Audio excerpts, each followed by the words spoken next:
Admiral Sarah Chen stared at the glowing screen in the underground bunker beneath the Swiss Alps. The message from deep space made her stomach turn cold. 3 alien warships were heading toward Earth. They would arrive in 72 hours. "Ma'am, the Council is asking for our response," said Lieutenant Torres from across the dark room. Sarah closed her eyes and took a deep breath. For 50 years, Earth had lived under the Terran Accords. The aliens called it protection. Every human leader signed the agreement with smiles and handshakes. The galaxy's strongest species promised to keep humanity safe from dangerous technologies and hostile aliens. But Sarah knew the truth. The Accords were not protection. They were a cage. She remembered her grandfather's stories about the old days, before first contact. Humans had been reaching for the stars, building better rockets, dreaming of colonies on Mars. Then the aliens came with their massive ships and friendly words. They said humans were too young, too dangerous to themselves. They needed guidance. The restrictions came slowly. No weapons that could harm alien ships. No travel beyond the solar system. No research into faster-than-light technology. The aliens explained it was for humanity's own good. Other species had destroyed themselves with such dangerous tools. Sarah had spent 20 years in the secret Earth Defense Initiative, uncovering the real reason for the Accords. Hidden in ancient ruins around Earth, her teams had found pieces of old alien technology. The metal was strange, the circuits impossible to understand at first. But humans learned. They always learned. The alien artifacts told a different story than the one in the Accords. Humanity was not being protected. They were being contained. Sarah had read the translated alien files. The galaxy's rulers were terrified of humans. They had never seen a species like them before. Other aliens followed patterns. They stayed with their own kind. They used the same technologies for thousands of years. They followed rules without question. Humans were different. They mixed with anyone. They changed everything they touched. They asked dangerous questions. The worst part was how fast humans learned. In 50 years, they had gone from barely understanding fire to splitting atoms. The aliens had taken millions of years to reach the same level. If humans ever got into space freely, they would change everything. "Ma'am?" Torres asked again. Sarah opened her eyes and looked around the room. 50 other people worked at computers, monitoring alien communications across the galaxy. They all wore the same worried expression. The coming ships were not here for a friendly visit. She walked to the main communication panel and pressed a red button. Across the world, identical bunkers received her signal. Hidden bases under the ocean floor powered up. Secret facilities in asteroid mines came online. The satellites, disguised as space junk, began moving into position. Sarah picked up the microphone and spoke to all of them at once. "This is Admiral Chen. Protocol 7 is now active. All teams report status." 2000. Voices began responding from around the solar system. Mars base was ready. The Jupiter mining stations were armed. The scouts beyond Pluto were in position. Everything they had built in secret for 30 years was finally going to be tested.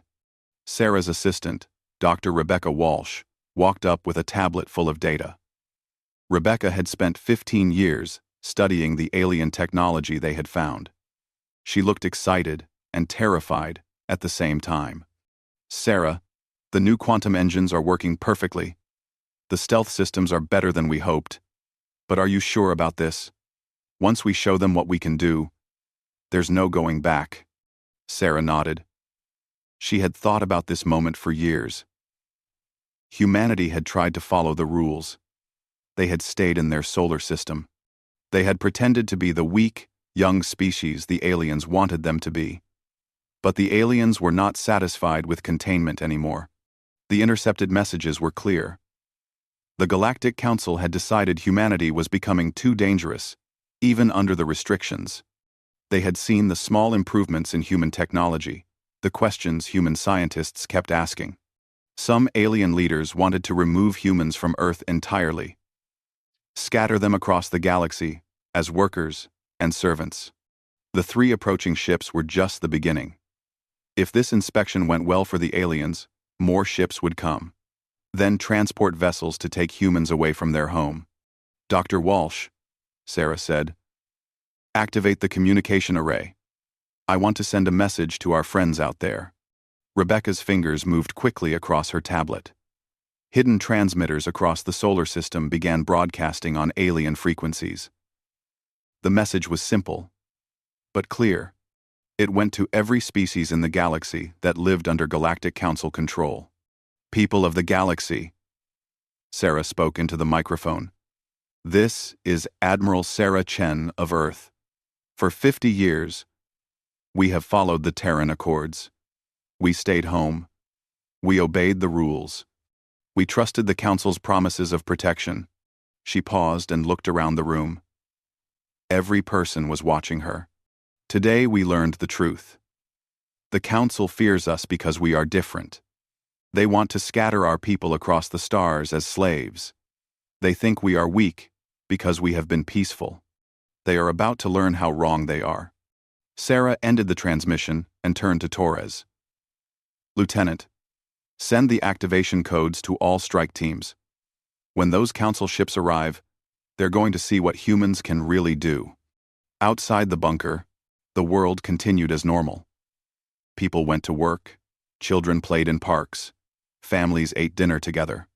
None of them knew that in 72 hours, humanity would either be free or enslaved forever. But deep underground and far in space, human warriors prepared for the fight of their species' life. The three alien warships dropped out of faster-than-light travel just outside Earth's moon. Each ship was 5 kilometers long, covered in gleaming metal, and bristling with weapons that could destroy entire cities. The largest ship belonged to Fleet Commander Vorthresh of the Korthak species. Vorthresh stood on his command bridge, looking at the small blue planet through the massive viewing window. His forearms ended in sharp claws, and his black eyes showed no emotion. To him, humans were nothing more than clever animals that had grown too bold. Open a channel to the human leaders. He commanded his crew in his harsh, clicking language. On Earth, President Martinez sat in the emergency meeting room with other world leaders. The video screen showed Vorthresh's frightening face. Behind him, alien soldiers moved around the bridge, checking weapons and preparing for battle. Humans of Earth, Vorthresh began, his words translated by alien computers. I am Fleet Commander Vorthresh.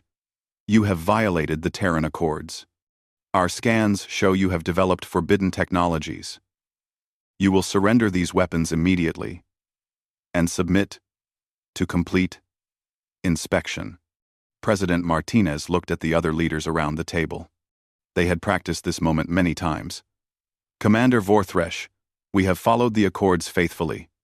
We request proof of these accusations and time to discuss any misunderstandings. Vorthresh's black eyes narrowed. There will be no discussion. You have 1 hour to open all your facilities to our inspection teams. If you refuse, we will take what we need by force. The screen went dark. President Martinez immediately pressed a hidden button under the table. Miles below the surface, Admiral Chen received the signal she had been waiting for. 58 minutes later, President Martinez called Vorthresh again. Commander, we need more time to prepare for your inspections. Our facilities are spread across the planet, and coordinating access will take at least 12 hours. Vorthresh snarled, showing rows of sharp teeth. You test my patience, humans. You have shown us your weakness by begging for more time. I will demonstrate the price of disobedience. He turned to his weapons officer. Target the human moon colony. Destroy it completely. Luna City housed 15,000 people. Families lived there. Children played in the low-gravity parks. Scientists worked in the research labs. The colony was humanity's pride. Their first real step toward the stars. The Korthak warship fired a single massive energy beam. Luna City vanished in a flash of white light, leaving only scattered debris floating in space.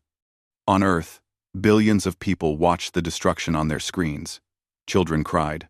Adults stood in shocked silence. The aliens had murdered 15,000 innocent people without warning. In her bunker, Admiral Chen watched the same images. Her face was hard as stone, but inside, her heart burned with rage. She picked up the microphone that connected her to every human military unit in the solar system. All stations, this is Admiral Chen. The aliens have just committed murder. They have shown us their true nature. It is time to show them ours. Execute Operation Defiance. All units, weapons free. Across the solar system, things that had looked like asteroids suddenly came alive. Hidden bases that had been dark for years blazed with light. Ships that had been disguised as space junk shed their fake hulls and revealed sleek, deadly forms. Commander Vorthresh was studying the debris of Luna City when his sensor officer shouted in alarm. "Sir, new contacts! Dozens of them! They're all around us!" Vorthresh spun around to look at the tactical display. Red dots were appearing everywhere. Ships were rising from Earth's surface, emerging from behind the moon, dropping their stealth systems throughout the solar system. "Impossible," he whispered. "Our sensors showed nothing."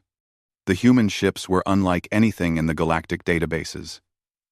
They were smaller than the alien warships, but moved with impossible speed. Their hulls were dark and angular, designed to absorb sensor beams instead of reflecting them. Admiral Chen spoke from the lead human ship. Her voice broadcast on all alien frequencies. "Commander Vorthresh, you wanted to see forbidden human technology. You are about to get your wish." The human fleet attacked from all directions at once. Their weapons were strange, firing bursts of twisted space-time that passed through alien shields like they were not there. The alien ship's mighty armor meant nothing against weapons that attacked the structure of matter itself. Vorthresh watched in horror as his escort ships broke apart around him. "Return fire! Destroy them all!" But the human ships moved like living things, never staying in one place long enough to be targeted. They struck and vanished, appeared somewhere else, and struck again. The aliens had never seen tactics like this before. "Sir," his communication officer called out, "we're receiving a transmission from the human planet." Admiral Chen's face appeared on Vorthresh's screen. Behind her, the human command center buzzed with activity. Her voice was calm and cold. "Commander, you made a mistake today. You thought we were weak because we followed your rules. You thought we were helpless because we stayed on our own planet. You were wrong." Another human ship fired at Vorthresh's flagship. The shot pierced straight through the bridge shields and destroyed the navigation controls. "For 50 years, Admiral Chen continued, we have been watching you, learning your weaknesses, preparing for this day. You wanted to keep us isolated because you were afraid of what we might become. You were right to be afraid." Vorthresh's ship was now surrounded by human vessels. His weapon systems were offline. His engines were dead. Around him, the debris of his once mighty fleet drifted in space. "Surrender now," Admiral Chen demanded, "and we will treat you with more mercy than you showed the people of Luna City." Vorthresh looked around his ruined bridge. Half his crew was dead. The other half stared at him with fear in their eyes. In less than an hour, the humans had destroyed a fleet that was supposed to be unstoppable. He reached for the surrender control with one trembling claw. News of Earth's victory spread across the galaxy, faster than the Galactic Council could stop it. On 1,000 different worlds, alien beings gathered around their communication devices, watching the impossible footage. The humans, the weak species that everyone ignored, had destroyed 3 of the Council's most powerful warships in less than an hour. Captain Maria Santos stood on the bridge of the human ship Defiance, leading a fleet of 20 vessels through Korthak space. Her orders were simple: hit the alien supply bases hard and fast, then disappear before reinforcements could arrive. "Captain," called her tactical officer, We're approaching the Korthak fuel depot at Zirion 7. Sensors show 12 guard ships and approximately 50 transport vessels. Maria studied the display. The Korthak had been using this base to fuel their war fleets for over a century. Traditional military thinking would say 20 human ships could never defeat such a strong position. But humans did not think like other species. "Launch the gravity mines," Maria ordered. "I want them deployed in a shell formation around the depot. Then we wait." Her crew worked quickly. The gravity mines were a human invention, based on alien technology but improved in ways no other species had imagined. Instead of simply exploding, they created small black holes that lasted for exactly 30 seconds. The Korthak guard ships detected the human fleet and charged forward to attack. They flew in perfect formation, just as their military manuals taught them. It was exactly what Maria had hoped they would do. "Activate the mines," she said calmly. Space twisted around the charging Korthak ships. 12 black holes appeared in their path, pulling the vessels off course and smashing them together. Within minutes, the entire guard force was destroyed without the humans firing a single shot. "Move in and capture the transports," Maria ordered. "We need their fuel more than they do." Meanwhile, on the Galactic Council's capital world of Nexus Prime, emergency meetings were happening in every government building. Ambassador Kethvar of the Zephyrian Empire slammed his scaled fist on the conference table. "This is impossible," he shouted at the other council members. "Humans are a primitive species. They have no military tradition. How are they destroying our fleets?" High Chancellor Mordine of the Crystal Collective displayed a holographic report in the center of the room. "Our intelligence services have been studying the human attacks. They do not fight like any known species. They use our own tactics against us. They adapt to every situation instantly." The room fell silent as the council members studied the data. Human ships appeared from nowhere, struck without warning, and vanished before counterattacks could reach them. They used the environment as a weapon, turning asteroid fields into missile storms and solar radiation into energy beams. "They think differently than we do," Mordin continued. "Every species in the galaxy follows similar patterns. We learn one way to fight and use it forever. Humans change their methods constantly. They treat every battle like a puzzle to solve." Ambassador Kethvar stood up, his purple robes flowing around him. "Then we will show them the power of superior numbers. I am mobilizing the Zephyrian Grand Armada. 1,000 ships against their few dozen. Even human cleverness cannot overcome such odds." The Grand Armada was the terror of 12 galaxies. It had conquered entire star systems without losing a single ship. The massive fleet began moving toward human space, confident that this rebellion would end quickly. Admiral Chen watched the approaching armada from her command ship, hidden in the Kepler Nebula. The nebula was a massive cloud of gas and charged particles that interfered with most sensors. It was the perfect place for an ambush. "Ma'am," reported her science officer, Dr. Martinez, "the Zephyrian fleet is maintaining tight formation. 1,000 ships in a perfect sphere. They're following standard council doctrine exactly." Admiral Chen smiled. "Of course they are. They always do what their manuals tell them." "Dr. Martinez, are the nebula charges ready?" "Yes, ma'am. We've spent 3 days positioning magnetic field generators throughout the gas cloud. When activated, they'll create an electromagnetic pulse strong enough to disable any unshielded electronics. And our ships? All equipped with the new Faraday hulls. The pulse won't affect us at all." The Zephyrian Grand Armada entered the nebula confidently. Their sensors were partially blocked by the gas cloud, but they had overwhelming firepower. What could a few human ships do against 1,000 alien warships? Admiral Chen waited until the entire enemy fleet was deep inside the nebula. Then she gave the order that would shock the galaxy. "Activate the pulse." The nebula exploded with electromagnetic energy. Every unshielded electronic system in the Zephyrian fleet died instantly. Engines stopped working. Weapons went offline. Life support systems failed. In seconds, the most powerful fleet in the galaxy became helpless metal floating in space. Then the human ships revealed themselves. 200 vessels emerged from hiding places throughout the nebula, their crews wearing spacesuits and breathing masks. Unlike other species, humans had learned to fight in any environment. Launch boarding pods, Admiral Chen commanded. Small, fast ships shot out from the human fleet. Each pod carried 12 human soldiers, equipped with portable life support systems and adaptive weapons. They latched onto the disabled alien ships and cut their way inside. The Zephyrian crews, gasping for air in their failing ships, could barely resist. Within hours, the humans had captured the entire Grand Armada. They now controlled more firepower than some entire star systems. Admiral Chen opened a communication channel to Nexus Prime. Her image appeared on screens across the galaxy as she spoke from the bridge of a captured Zephyrian dreadnought. "People of the galaxy," she began. "Today the Zephyrian Empire learned the same lesson the Korthak learned last week. Strength is not just about having the biggest ships or the most advanced weapons. True strength comes from thinking beyond what you have always done."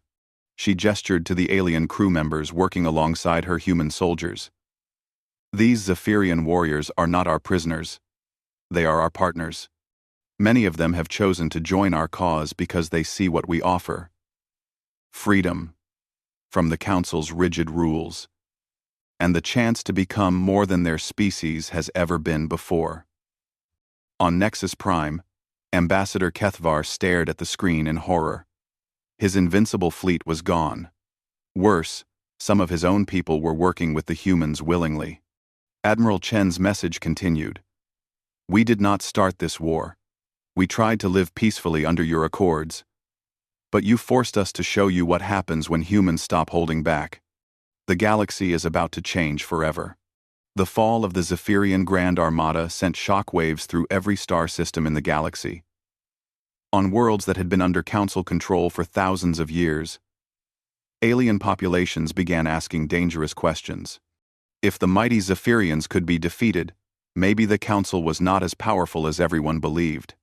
Dr. Yuki Tanaka sat in the Human Communications Center on Mars, broadcasting messages to oppressed species across the galaxy. Her team had spent years learning alien languages and studying their cultures. Now that knowledge was becoming humanity's most powerful weapon. "Citizens of Altair 4, she spoke into the microphone, her words being translated into the musical tones of the Melodian language. "Your people have served the Council for 800 years, mining precious metals, while your children go hungry. The humans offer you a choice. Continue as slaves, or stand up and claim your freedom." The response was immediate. Melodian workers, on dozens of mining worlds, began sabotaging Council equipment. Their songs, which the Council had always ignored as primitive noise, carried coded messages coordinating resistance across light-years of space. Similar uprisings began everywhere. The aquatic Merdai stopped delivering food from their ocean farms. The insectoid Skrenti queens refused to let their warriors fight for the Council. Even the peaceful plant-like Verdians began withholding the medicines that kept many Council species healthy. Admiral Chen had established the Free Species Alliance with a simple promise. Any world that declared independence from the Council would receive human protection and technology sharing. Unlike the Council's iron rules, the Alliance offered genuine partnership. Commander Tikal of the Merdai was the first alien leader to visit Earth personally. Her blue-scaled body needed a water-filled suit to survive in the human atmosphere, but she was determined to see these strange mammals who had changed everything. "Your species confuses us," Tikal told Admiral Chen as they walked through the rebuilt Luna City. "Every other species seeks to control others. You offer to share power freely. Why?" Admiral Chen paused beside a memorial wall, listing the names of those killed in the original Luna City. "Because we learned something important from your attack on us. The strong should protect the weak, not exploit them. When everyone grows stronger together, everyone benefits." Tikal's translator struggled with human concepts like altruism and cooperation. Such ideas barely existed in most alien languages. But she could see the results. Human technology was advancing at incredible speeds because they shared knowledge freely instead of hoarding it. The Council's response to the growing rebellion was predictably violent. Unable to understand why their subjects were revolting, they decided to make an example that would terrorize everyone back into submission. High Chancellor Mordine stood before the assembled council leaders, his crystal body glowing with angry red light. The humans have spread their disease of independence too far. We will use the planet crackers on Earth. When every species sees their homeworld destroyed, this rebellion will end. The planet crackers were the Council's ultimate weapons, built thousands of years ago to destroy worlds that refused to surrender. Each device could split a planet's core, turning an entire world into an asteroid field. The Council had used them only 3 times in galactic history, and each time, nearby species had immediately surrendered, rather than face the same fate. 5 planet cracker ships began their journey toward Earth. Each vessel was the size of a small moon, carrying enough destructive power to eliminate humanity forever. But the Council had forgotten something important. Humans had been watching and learning for 50 years. Lieutenant Rodriguez worked frantically in the maintenance shaft of Planet Cracker Ship Alpha. Around him, alien machinery hummed with terrible purpose, preparing to murder billions of people. Rodriguez had been planted as a janitor on this ship 3 years ago, waiting for orders that he hoped would never come. "Package delivered," he whispered into his hidden communicator. Similar messages came from 4 other human agents, scattered across the Planet Cracker fleet. The packages were small devices created by human scientists, based on technology stolen from Council research labs. They looked harmless, like ordinary maintenance tools, but when activated, they would cause the planet crackers to malfunction in very specific ways. Admiral Chen watched the approaching ships from her command center. Earth's entire population had been evacuated to underground shelters or off-world colonies. If the sabotage failed, humanity would survive, but their homeworld would die. "Ma'am," called her communications officer, "the planet crackers are entering Earth orbit. They're powering up their main weapons. All agents, execute the plan," Admiral Chen commanded. On each planet cracker ship, human saboteurs activated their devices simultaneously. Instead of destroying Earth, the planet-killing weapons began feeding their energy into the planet's core. The massive machines, designed to crack worlds apart, started doing the opposite. Earth began to change. New continents rose from the oceans as the planet expanded. The moon split into 3 smaller moons, each one developing its own atmosphere. Mars suddenly bloomed with plant life as its core restarted. Dr. Walsh monitored the transformation from her orbital station. "Sarah, this is incredible. The planet crackers are creating new habitable worlds instead of destroying the old one. The solar system now has 6 planets capable of supporting life." The Council leaders watched in horror as their ultimate weapons created paradise instead of destruction. High Chancellor Mordine's crystal body flickered with confused colors as he tried to understand what had happened. "How?" he whispered. "How did they know exactly how to reprogram our most secret technology?" The answer came from an unexpected source. Ambassador Kethvar, his purple scales now showing signs of age and stress, stood up slowly in the council chamber. "Because we underestimated them from the beginning," he said quietly. "We thought they were primitive because they had only recently discovered space travel. We never considered that they might be better than us at the one thing that matters most: learning." He activated a holographic display showing human infiltration operations across the galaxy. While we were congratulating ourselves on containing them, they were studying us. Every janitor, every translator, every minor technician we allowed near our facilities. The scope of human intelligence operations was staggering. They had people embedded in every major council organization, copying files, stealing technology, and reporting on military movements. The humans had known about the planet crackers for 20 years and had spent all that time preparing countermeasures. More disturbing was the psychological warfare. Human agents had been spreading ideas throughout Council space. Concepts of individual freedom, technological progress, and voluntary cooperation. These ideas were like viruses among species that had never questioned authority before. "Sir," reported a crystal technician, "we're receiving surrender requests from 47 Council member species. They're requesting immediate integration into the Free Species Alliance." High Chancellor Morden's light dimmed to almost nothing. In less than a year, the council that had ruled the galaxy for millions of years was falling apart. And it was all because they had underestimated a species of curious apes from a small blue planet. Admiral Chen's voice echoed through the council chamber as her message reached Nexus Prime. "Leaders of the former Galactic Council, your reign is over. Any species that wishes to join the Free Species Alliance will be welcomed as equals. Any species that chooses to continue the old ways of oppression will find themselves very much alone in a galaxy that has chosen freedom." 6 months after the first Council ship had arrived at Earth, the old galactic order was completely gone. The final Council holdouts surrendered when human intelligence agents revealed they could track every remaining ship across 12 galaxies in real time. There was simply no place left to hide. Admiral Sarah Chen stood before the newly formed Galactic Assembly on the planet New Geneva, a world that had been created during the Planet Cracker incident. Representatives from over 500 species filled the massive chamber, all of them equals under the Free Species Alliance Charter. The chamber itself showed how much had changed.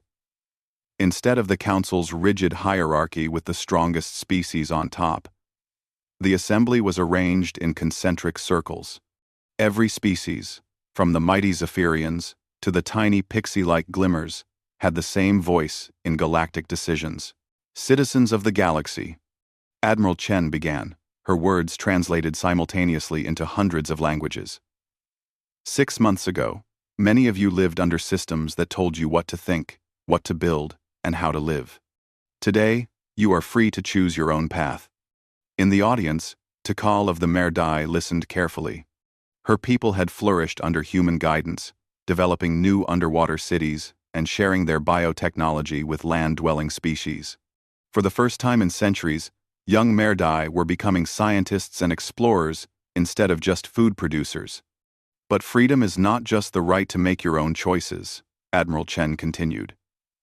"It is also the responsibility to help others make theirs. The Alliance succeeds because we share knowledge, not hoard it.